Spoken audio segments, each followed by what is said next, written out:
Setelah 4 hari berturut-turut dikepung demonstrasi, kondisi Jakarta mulai berangsur pulih. Jalan-jalan utama yang sempat lumpuh kini sudah kembali terbuka. Namun ribuan massa dari berbagai aliansi tetap melanjutkan protes di depan gedung DPR MPR RI. Untuk mengantisipasi kericuhan, aparat menurunkan lebih dari 5.300 personel gabungan TNI Polri di 7 titik lokasi strategis, termasuk Senayan, Slipi, dan kawasan Monas. Polisi juga mengimbau masyarakat untuk mencari jalur alternatif, mengingat lalu lintas masih padat di sekitar lokasi aksi. Meski begitu, Badan Eksekutif Mahasiswa Seluruh Indonesia, BMSI, menegaskan tidak ikut aksi hari ini, menilai kondisi Jakarta sudah sangat buruk setelah rangkaian demo sebelumnya. Salah satu puncak kemarahan publik terjadi pada Sabtu malam hingga Minggu dini hari, ketika massa yang tersulut emosi melakukan penyerangan dan penjarahan ke rumah-rumah anggota DPR serta pejabat negara. Beberapa nama legislator yang menjadi korban antara lain: Ahmad Sahroni, anggota DPR dari fraksi Nasdem. Rumahnya di Tanjung Priok, Jakarta Utara, dijarah massa. Barang-barang elektronik, tas, hingga action figure ikut hilang. Sementara 2 mobil dan kaca jendela hancur. Surya Utama alias Uya Kuya, anggota DPR dari fraksi PAN, Komisi 9. Kediamannya di Duren Sawit, Jakarta Timur, juga diserbu. Massa mengambil barang-barang pribadi, bahkan hewan peliharaan kucing ikut menjadi korban. Eko Hendro Purnomo alias Eko Patrio, Wakil Ketua Komisi 6 DPR dari PAN. Rumahnya di kawasan Kuningan, Jakarta Selatan, dijarah habis-habisan. Perabot rumah, peralatan dapur, hingga barang elektronik raib dibawa massa. Sri Mulyani Indrawati, Menteri Keuangan, meski bukan anggota DPR, juga menjadi sasaran. Rumahnya di Bintaro diserbu pada Minggu dini hari. Barang-barang berharga, perhiasan, hingga ring basket di halaman rumah dijarah massa.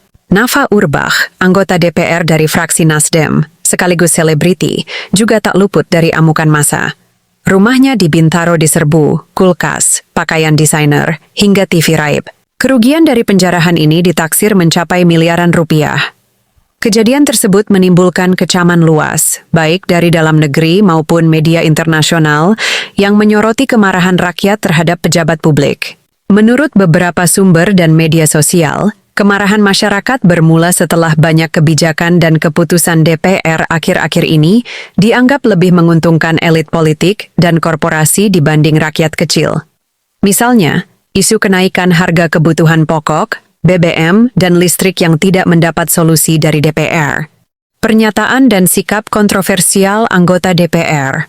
Beberapa anggota DPR mengeluarkan komentar yang dianggap meremehkan penderitaan rakyat. Salah satunya Ahmad Sahroni yang sempat viral karena ucapannya dinilai arogan, sehingga membuat rakyat semakin marah. Ketimpangan sosial ekonomi yang makin terlihat. Rumah mewah dan gaya hidup glamor para anggota DPR pejabat kontras dengan kondisi masyarakat yang sedang kesulitan ekonomi. Ketidakadilan ini menambah rasa benci, sehingga ketika ada kesempatan, rumah para pejabat jadi sasaran pelampiasan. Di tengah kondisi krisis ini, kemarahan rakyat semakin tersulut setelah beredar video viral. Sejumlah anggota DPR berjoget di dalam gedung DPR. Dalam video yang beredar luas di media sosial, terlihat beberapa anggota dewan asyik berjoget dan bersenda gurau di ruang sidang, seolah tanpa peduli dengan penderitaan rakyat yang sedang menghadapi krisis ekonomi dan gejolak sosial. Aksi ini menuai hujatan keras.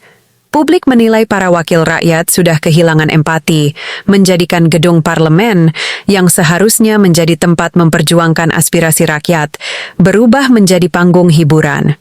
Video joget ini langsung menjadi bahan olok-olok dan semakin mempertebal persepsi bahwa DPR jauh dari realitas kehidupan masyarakat kecil. Namun, beberapa anggota DPR seperti Uya Kuya dan Eko Patrio mengunggah video permintaan maaf atas video mereka yang viral di media sosial sebelumnya. Tetapi, aksi demonstrasi menjarah rumah mereka tidak dapat lagi dibendung. Selain Jakarta, Bandung juga menjadi titik panas unjuk rasa.